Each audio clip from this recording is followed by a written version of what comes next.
नमस्कार मित्रों, इस कार्यक्रम में हिंदी गद्य विधाओं में राष्ट्रीय चेतना को उजागर करने का प्रयास किया जाएगा। भारतेंदु युग से पहले नाटक एवं रंगमंच के क्षेत्र में पारसी थिएटर कंपनियों का बोलबाला था। इनमें से कुछ कंपनियां नाच गाना दिखाकर पैसा कमाने में लगी थीं।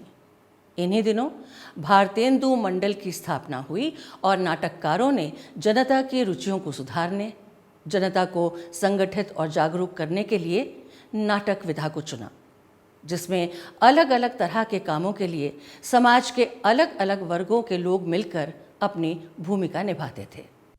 उस समय पहले से अनेक अभियान भी चल रहे थे। राजा राम मोहन राय, स्वामी दयानंद सरस्वती, श्री रामकृष्ण परमहंस, स्वामी विवेकानंद आदि द्वारा विधवा विवाह, अछूतोद्धार, सती प्रथा, सच्चरित्रता, आत्मनिर्भरता, हिंदू मुस्लिम एकता पर जोर दिया जा रहा था।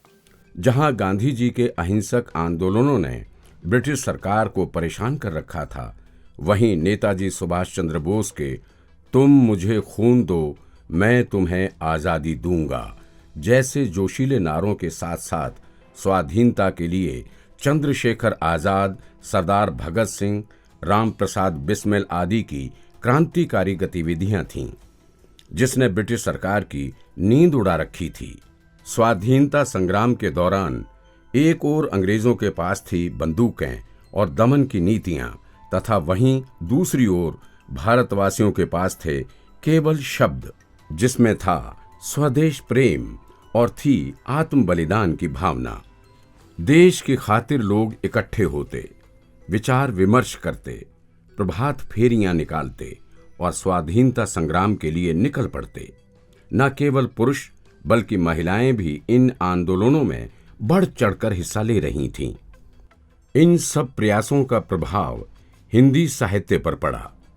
स्वतंत्रता प्रेमी लेखकों ने पत्रिकाओं का प्रकाशन शुरू कर दिया, जिनमें कविताओं के साथ साथ गद्य की विविध विधाओं का लेखन भी शुरू हुआ।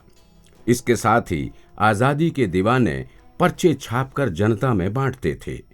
इनमें छपी सामग्री जनता में अंग्रेज सरकार के खिलाफ गुस्सा भर रही थी और उन्हें संगठित करने का अवसर प्रदान कर रही थी।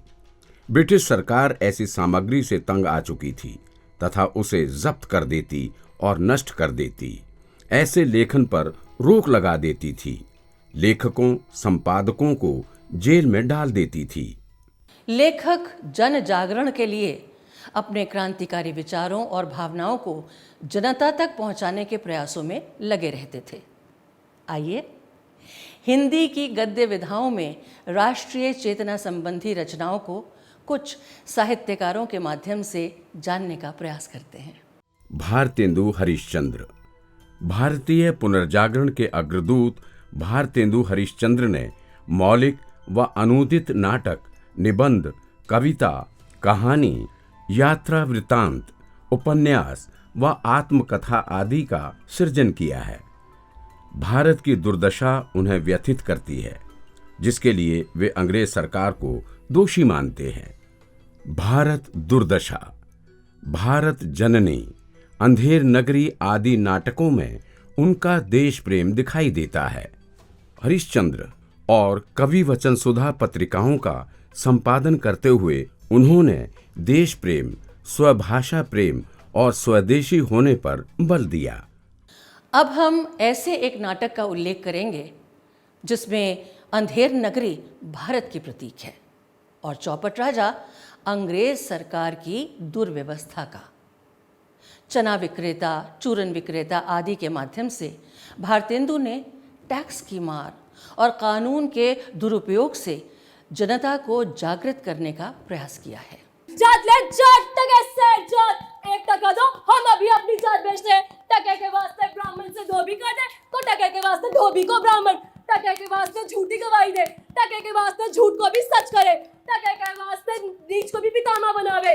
वेद धर्म कुल मर्यादा सच्चाई बड़ाई सब टके से लुटाई दिया अनमोल माल ले टके से। पर ऐसा क्यों बच्चा? क्योंकि सभी धर्म है एक समान, गीता, बाइबल और अंधेर नगरी में तत्कालीन व्यवस्था पर करारा व्यंग किया गया है। सामाजिक धार्मिक बुराइयों, अंधविश्वास और पाखंड का विरोध करते हुए उन्होंने ब्रिटिश सरकार द्वारा किए जाने वाले शोषण और अत्याचार का चित्रण किया है। पाजी, नाग हमको पागल बनाता है। मंत्री जी, इसे 100 कोड़े पड़े। मुख्यतः नाटक विधा में उनकी राष्ट्रीय चेतना मुखरित हुई है। बलिया के ददरी मेले में लाखों की संख्या में इकट्ठी हुई जनता के बीच भाषण देते हुए उन्होंने कहा था, हिंदुस्तानी लोगों को कोई चलाने वाला हो तो ये क्या नहीं कर सकते। इनसे इतना कह दीजिए, का चुप साध ही रहा बलवाना। फिर देखिए हनुमान जी को अपना बल कैसे याद आ जाता है। सरदार पूर्ण सिंह। सरदार पूर्ण सिंह के निबंध सच्ची वीरता, कन्यादान, पवित्रता, आचरण की सभ्यता, मजदूरी और प्रेम तथा अमेरिका का मस्ताना योगी वॉल्ट विटमैन में स्वतंत्रता के अंकुर दिखाई देते हैं। सच्ची वीरता में उन्होंने लिखा है, सच्चे वीर के दिल की आवाज केवल उसके दिल की आवाज नहीं होती, बल्कि वह मानव मात्र के दिल की आवाज बन जाती है। पूर्ण सिंह के निबंधों पर स्वामी विवेकानंद तथा स्वामी रामतीर्थ की विचारधारा का प्रभाव है। प्रताप नारायण मिश्र ने समाज के उत्थान के लिए आवश्यक विषयों पर निबंध लिखे हैं। उस समय ब्रिटिश सरकार के पक्ष में रहे लोगों पर व्यंग करते हुए मिश्र जी ने लिखा है, एक प्रकार की उपाधि सरकार से मिलती है। यदि उसकी भूख हो तो हाकिमों की खुशामद तथा गौरांग देव की उपासना में कुछ दिन तक तन मन धन से लगे रहिए। भारत की दुर्दशा और उसमें सुधार के उपायों को लेकर मिश्र जी ने जनता को जागृत करने के प्रयास किए। बाल कृष्ण भट्ट ने सामयिक समस्याओं, संस्कृति, आचार व्यवहार और राष्ट्रीयता व लोक मंगल संबंधी विषयों पर निबंध लिखे। आत्मनिर्भरता में देशवासियों के आलस्य और कर्महीनता को लेकर उन्होंने लिखा है, हिंदुस्तान का जो सत्यानाश हुआ है उसका यही कारण है कि यहाँ के लोग अपने भरोसे पर रहना भूल ही गए। इसी से सेवकाई करना यहाँ के लोगों में जैसी खूबसूरती के साथ बन पड़ता है, वैसा स्वामित्व नहीं। उनके निबंधों में राजा और प्रजा, देश सेवा महत्व, महिला स्वातंत्र्य, स्त्रियां और उनकी शिक्षा, बाल विवाह आदि निबंधों में देश प्रेम और समाज सुधार पर बल दिया गया है। बाल मुकुंद गुप्त निबंधकार के अतिरिक्त कवि एवं संपादक रहे हैं। इन्होंने लॉर्ड कर्जन के समय की राजनीतिक गुलामी और निर्मम क्रूरता पर व्यंग विनोद शैली में किया है। शिव शंभू नामक काल्पनिक पात्र की ओर से लिखे गए शिव शंभू के चिट्ठे में उन्होंने लिखा है कि विक्रम, अशोक और अकबर के साथ यह भूमि नहीं गई। औरंगजेब, अलाउद्दीन इसे मुट्ठी में दबाकर नहीं रख सके। महमूद, तैमूर और नादिर इसे लूट के माल के साथ ऊंटों और हाथियों पर लादकर ना ले जा सके। आगे भी यह किसी के साथ नहीं जाएगी, चाहे कोई कितनी ही मजबूती क्यों ना करे। अंग्रेज अधिकारियों ने भारतीय जनता का दिल जीतने का काम नहीं किया, जिसका लेखक ने संकेत दिया है। आपने गरीब प्रजा की ओर एक भी दृष्टि डालकर नहीं देखा, ना गरीबों को अपना जाना। जब आप अपना पद त्याग कर स्वदेश वापस जाएंगे तो यह कभी ना कह सकेंगे कि भारत की प्रजा का मन अपने हाथ में किया था। बाल मुकुंद ने चापलूस भारतीयों पर व्यंग भी किया है, जिनके बाप दादा भेड़ की आवाज सुनकर डर जाते थे, जिनको स्वयं चाकू से कलम का डंक काटते भय लगता है, उन्हें सरकार ने राय बहादुर बनाया है। प्रेमचंद ने उपन्यास कहानी के अतिरिक्त नाटक, निबंध, संपादकीय व टिप्पणियां आदि लिखी हैं। उनके अनुसार राष्ट्रीयता का अर्थ है जागृति। जागा हुआ राष्ट्र कभी अपने आप को गुलामी की दशा में रखना बर्दाश्त नहीं कर सकता। रंगभूमि उपन्यास के पात्र डॉक्टर गांगुली इस जागृति का संकेत देते हैं। अब हमें स्पष्ट दिखाई दे रहा है कि केवल हमको पीसकर तेल निकालने के लिए, हमारा अस्तित्व मिटाने के लिए, हमारी सभ्यता और हमारे मनुष्यत्व की हत्या करने के लिए, हमको अनंत काल तक चक्की का बैल बनाए रखने के लिए हमारे ऊपर राज किया जा रहा है। मेरी पीठ ठोको साहब, ऐसे ऐसे पीठ ठोको साहब, ऐसे।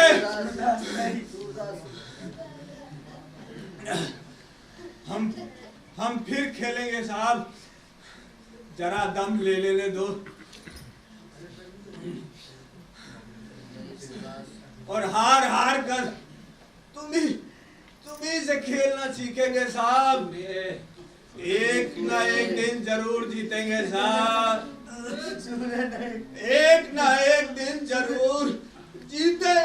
कर्मभूमि उपन्यास में कुछ परिवार अपनी समस्याओं से घिरे होने के बावजूद उस दौरान के राजनीतिक आंदोलनों में भाग लेते हैं।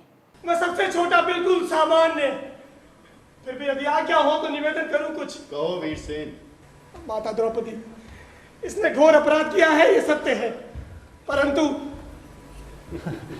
ये वीरों का संघर्ष है द्रौपदी। याद रखना, मनुष्य का लहू कभी अकारण ना बहे। अपने कर्म के फलों से कोई नहीं बच सकता। भीम, क्या देख रहे हो? वो मणि।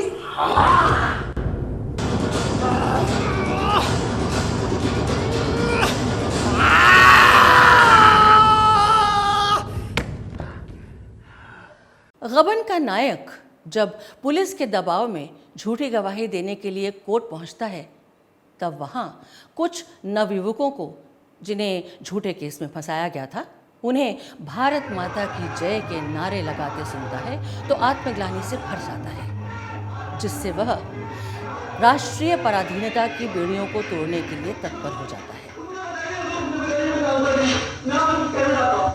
कौन हो तुम? मैं नाम रमनाथ हसूर। मैं इस बात का इकबाल करने आया हूँ कि बम वाले केस के सिलसिले में मैंने झूठी गवाही दी थी। इस दुश्मनों की चाल है मुजरिमों के साथ में बदमाशी है। गलत है, मैं सच कह रहा हूँ हुजूर। मैंने किसी को बम फेंकते हुए नहीं देखा। मुझे झूठी गवाही देने पर मजबूर कर दिया गया था। क्यों मजबूर किया था, किस लिए किया था, ये एक लंबी कहानी है। गोदान कृषक जीवन का ऐसा महाकाव्य है जो ब्रिटिश सरकार की नीतियों के खिलाफ आवाज उठाता है। क्या बात है कारंदा साहब, बापू आपको हाल तक का लगान चुका चुके हैं और आप 2 साल का बाकी निकाल रहे हैं। जब तक हो रही है, मैं तुमसे लेन देन की कोई बात नहीं करना चाहता। तो ठीक है, अब बेदखली कीजिए आप। मैं भी अदालत ही में गंगाजली उठवा के रुपए दूंगा। और याद रखिए, इस गांव से 100 गवाही दिला के साबित कर दूंगा कि आप रसीद नहीं देते, कभी नहीं देते। नहीं, इस गांव में से मुझे एक आदमी दिखा दे कि उसको रसीद मिली हो। और ये भी याद रखिए कि मैं लखनऊ में मिर्जा खुर्शीद का काम करता हूं। और इन्हें अगर रुपए दिए हैं तो कहीं ना कहीं लिखे होंगे। कहीं ना कहीं मतलब जो हिसाब तुम राय साहब को दिखाते हो उसमें नहीं लिखे हैं का? मैं कल ही कागज निकाल कर देखता हूं। याद तो मुझे भी आता है कि होरी ने रुपया दिया था। लगान के संबंध में प्रेम पीयूष कहानी संग्रह की भूमिका में प्रेमचंद ने लिखा है, जिस देश के 80% मनुष्य गांवों में बसते हों, उसके साहित्य में ग्राम जीवन का ही मुख्य रूप से चित्रित होना स्वाभाविक है। उनका सुख राष्ट्र का सुख, उनका दुख राष्ट्र का दुख और उनकी समस्याएं राष्ट्र की समस्याएं हैं। इस संग्रह की कहानी दुनिया का सबसे अनमोल रतन में दिल फरेब दिल फिगार से कहती हैं, अगर तू मेरा सच्चा प्रेमी है तो जा दुनिया की सबसे अनमोल चीज लेकर मेरे दरबार में आ। उसे पहला रतन फांसी पर चढ़ने वाले काले चोर की आंखों से टपका हुआ आंसू मिला, किंतु दिलफरेब ने उसे स्वीकार नहीं किया। वह दूसरा रतन प्रेमी और प्रेमिका की चिता की मुट्ठी भर राख लेकर दिलफरेब के दरबार में गया, किंतु वह भी सबसे अनमोल रतन नहीं माना गया। फिर दिलफरेब लड़ाई के मैदान में गया, जहां उसकी जख्मी सिपाही से बात हुई। मरने वाले ने धीरे से कहा, क्या मैं अपने ही देश में गुलामी करने के लिए जिंदा रहूं? नहीं, ऐसी जिंदगी से मर जाना अच्छा है। इससे अच्छी मौत मुमकिन नहीं। भारत माता की जय। और उसके खून का आखिरी कतरा निकल पड़ा। खून का वह आखिरी कतरा जो वतन की हिफाजत में गिरे, दुनिया का सबसे अनमोल रतन माना गया। जुलूस कहानी में सत्याग्रह आंदोलन का चित्रण है। माता का हृदय, अनुभव, डामुल का कैदी, जुगनू की चमक, सुहाग की साड़ी आदि अनेक कहानियों में राष्ट्रीय चेतना मिलती है। हंस पत्रिका के संपादन के दौरान भी उनका स्वदेश प्रेम झलकता है। हंस पत्रिका का आत्मकथा विशेषांक उस समय के क्रांतिकारियों और साहित्यकारों के संघर्ष और राष्ट्रीय चेतना की जानकारी देता है। चतुरसेन शास्त्री ने उपन्यास, कहानी, नाटक, एकांकी, आत्मकथा के साथ साथ ज्ञान के साहित्य जैसे इतिहास, राजनीति, नैतिक शिक्षा, धर्म आदि विषयों पर भी लेखन किया है। गांधी जी के बारे में लिखी उनकी पुस्तक सत्याग्रह और असहयोग बहुत चर्चित रही। उस समय गांधी जी स्वाधीनता आंदोलन के केंद्र में थे। उस समय के आंदोलन के बारे में ओजपूर्ण भाषा शैली में लिखी उनकी पुस्तक 21 बनाम 30 भी चर्चित रही। 4 भागों में लिखे गए सोना और खून उपन्यास के दूसरे भाग में उन्होंने 1857 की क्रांति के समय मेरठ अंचल के बलिदानियों का मार्मिक चित्रण किया है। उदय शंकर भट्ट भारतीय राष्ट्रीय कांग्रेस के स्वतंत्रता आंदोलन से जुड़े रहे, साथ ही सशक्त क्रांति के योद्धाओं के संपर्क में भी रहे। कवि, उपन्यासकार, नाटककार भट्ट जी ने अपने सगर विजय नामक नाटक में राष्ट्र प्रेम की महिमा बताई है। जीवन एक संग्राम है, कर्तव्य की जागरूकता उस संग्राम की महत्ता है। व्यक्ति से समाज, समाज से राष्ट्र ऊंचा है। उस राष्ट्र के आगे व्यक्ति का, जाति का, नगर का और प्रांत का कोई मूल्य नहीं है। जिस समय देश की राजनीतिक आज़ादी के लिए लड़ाई लड़ी जा रही थी, उस समय कोई इस भावना से मुक्त नहीं था। जाहिर है साहित्यकार भी इससे मुक्त कैसे हो सकते थे। वैसे आप देखिए तो साहित्य में वो समय छायावाद का समय है, लेकिन देश की आज़ादी के संदर्भ में उनका बहुत महत्व है। उनके साहित्यकार नाम लेती हूँ, मैथिली शरण गुप्त, उनके भाई सियाराम शरण गुप्त, उनके बाद रामधारी सिंह दिनकर, बाल कृष्ण शर्मा नवीन, महिलाओं में सुभद्रा कुमारी चौहान। इस तरह अनेक कवि। प्रसाद के नाटक इतने प्रसिद्ध हैं इस जज्बे के लिए। तमाम नाटकों का मूल स्वर यही है, अन्याय के विरुद्ध न्याय पर बल देना और उसकी एक निश्चित दिशा, सामान्य नहीं, हवा में नहीं, ठोस जमीन पर हर तरह के अन्याय के विरुद्ध, जिसमें देश प्रेम, देश की सेवा, राष्ट्रीय भावना, ये सारी बातें बहुत प्रमुखता से थीं। जयशंकर प्रसाद ने अतीत के जीवन आदर्श, भारत का गौरवगान और मानवता का संदेश देने के लिए विविध विधाओं में लेखन किया है। स्कंदगुप्त, चंद्रगुप्त, अजातशत्रु, ध्रुव स्वामिनी नाटकों में राष्ट्रीय चिंताओं और स्वतंत्रता प्राप्त करने में आने वाली बाधाओं को ऐतिहासिक कथाओं के माध्यम से उजागर करने का प्रयास किया है।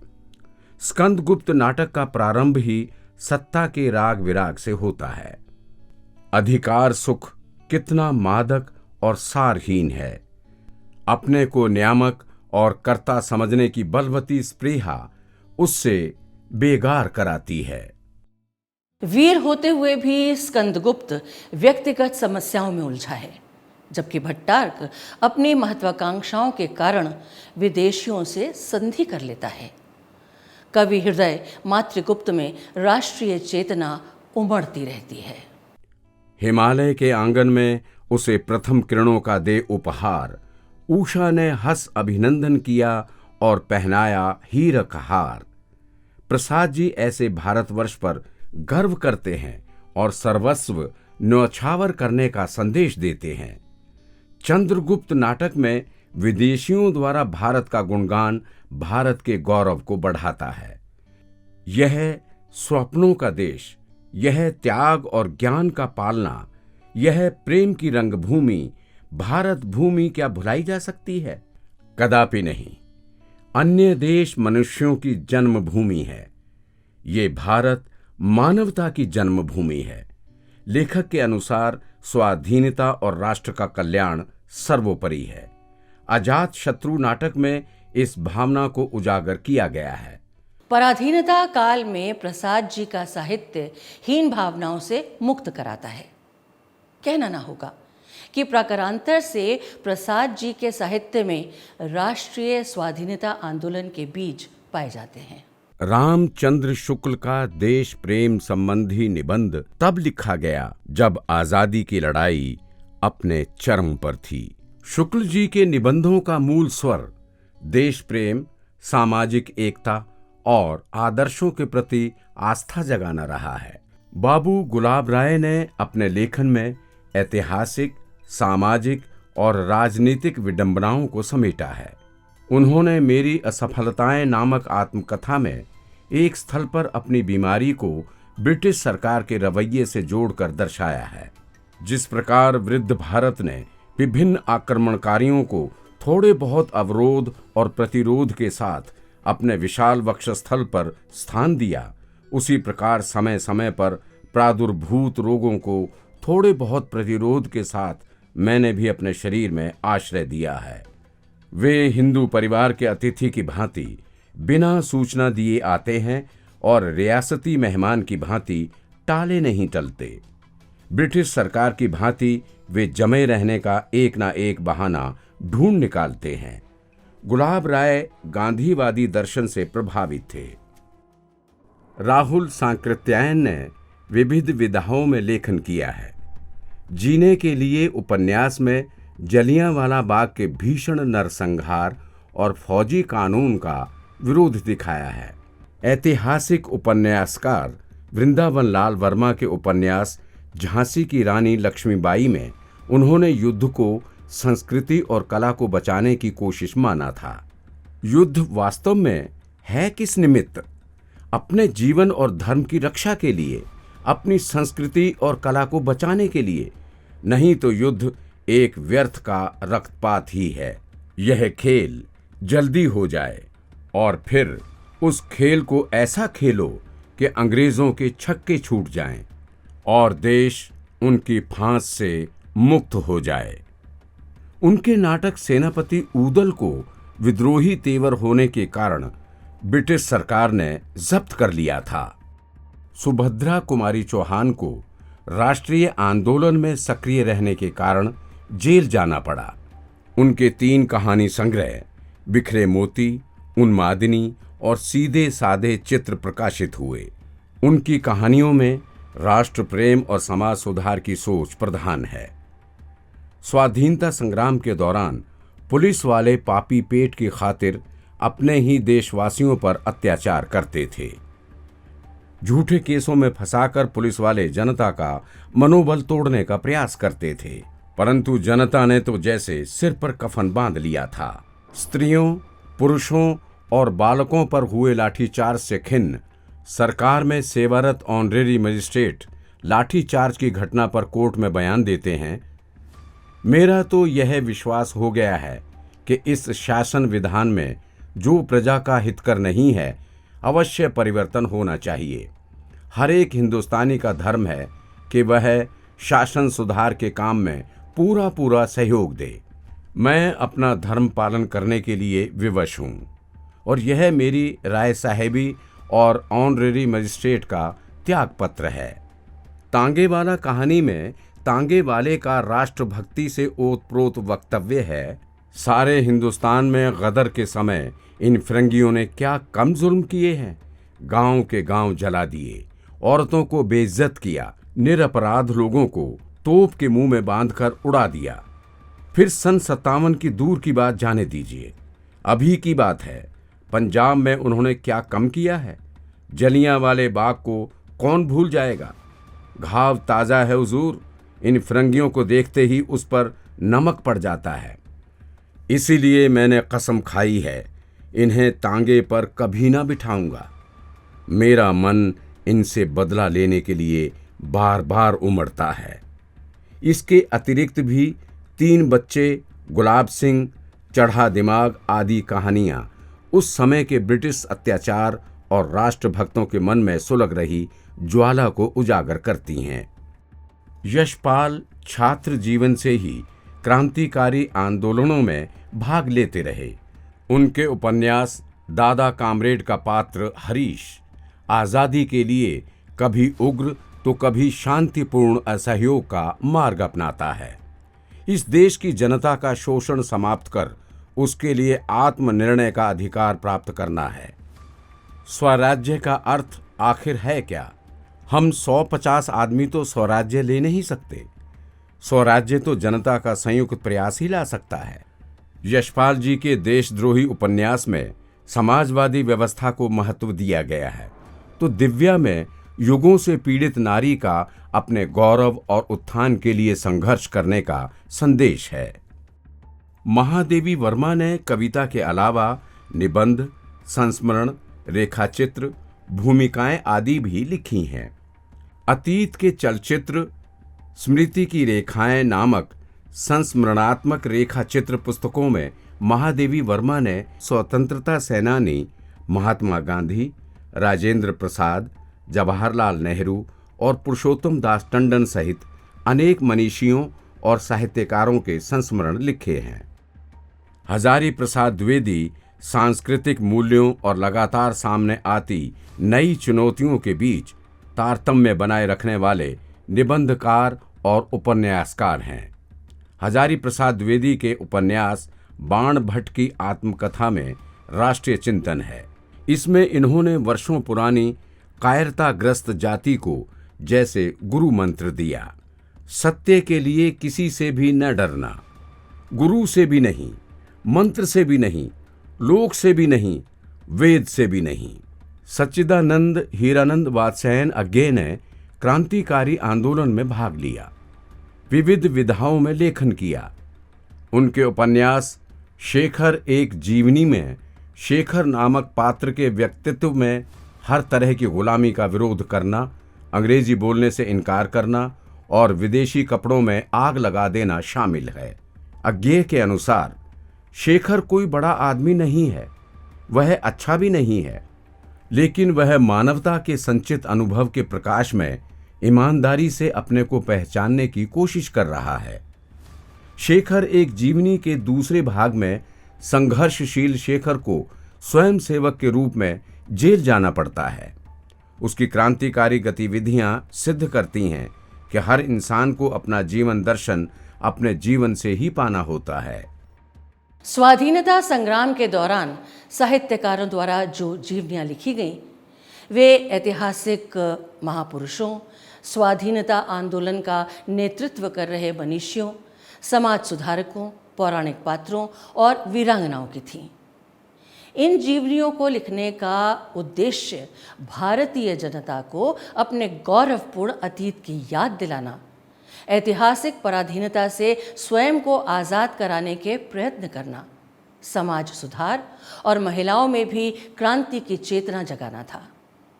इसके अतिरिक्त अनेक लेखकों ने आत्मकथाएं भी लिखी, जिनसे तत्कालीन भारत में होने वाले स्वाधीनता संग्राम की जानकारी मिलती है। यात्रा वृत्तांत, साक्षात्कार, पत्र लेखन आदि विविध विधाओं में लिखे गए साहित्य में भी यत्र तत्र राष्ट्रीय चेतना बिखरी मिलती है। पत्र पत्रिकाओं का प्रचुर मात्रा में प्रकाशन हुआ, जिनमें जनता को जागृत करने वाली सामग्री प्रकाशित होती थी। दैनिक समाचार पत्र स्वदेश के गोरखपुर संस्करण का विजय अंक बहुत प्रसिद्ध रहा।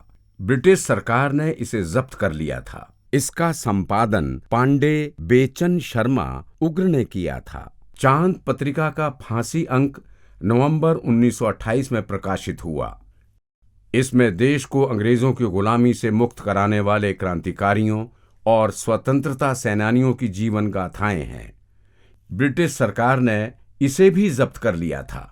जैनेन्द्र, इलाचंद्र जोशी, चंद्रधर शर्मा गुलेरी, सुदर्शन, विशंभरनाथ शर्मा कौशिक, रामवृक्ष बेनीपुरी, डॉक्टर रामकुमार वर्मा, मनमथनाथ गुप्त, भगवती चरण वर्मा, अमृतलाल नागर, हरिकृष्ण प्रेमी आदि अनेक लेखक हैं जिन्होंने अपने गद्य लेखन से जन जन के संघर्ष को वाणी दी। हिंदी में राष्ट्रीय चेतना से जुड़ा ऐसा साहित्य भी मिलता है जो साहित्यकारों ने तो नहीं लिखा, किंतु इससे स्वाधीनता संग्राम तथा सामाजिक और धार्मिक सुधार के लिए किए गए प्रयासों के बारे में जानकारी मिलती है। हिंदी की गद्य विधाओं को पढ़ने से हमें देश प्रेम की प्रेरणा मिलती है। असंख्य बलिदानों के पश्चात मिली आज़ादी के बाद पुराने अनुभवों को ध्यान में रखते हुए अपने लोकतंत्र को बचाए रखना हम सभी का कर्तव्य है।